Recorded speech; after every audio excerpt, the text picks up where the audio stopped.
So eto, like before, like kahapon, maaga na naman ang pasok ko.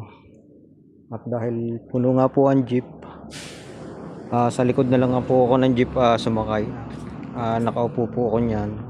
Hindi lang po ako pwede mag-video na kita ko dahil gawa ng medyo alangan po, nasa huli.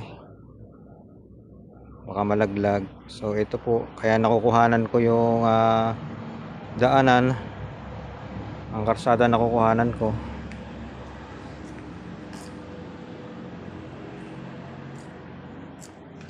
Ito po. So lampas na po ng alas 5 nung ako umalis ng bahay dahil alas 6 ang aking duty. So kahit nga po yan po, nasa huli po ako, nakaupo po kanyan. So kaya nga po hindi na ako nag-antay ng ibang jeep. Sumakay na ako kahit puno pa.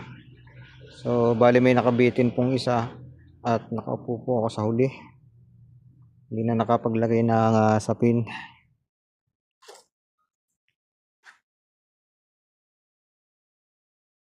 So maganda sana kung makukunan ko ng video ang sarili ko, kaso nga lang medyo delikado mag video ng nakaupo sa hulihan. So yan po.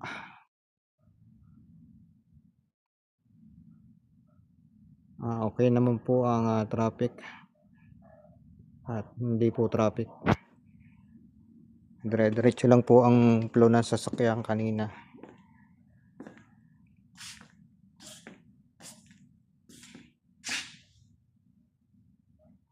So yan po, may bumaba na po, makakasakay na ako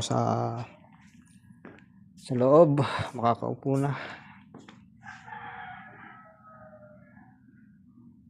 At nabakante rin pag dating sa traders kasi may bumaba na nga.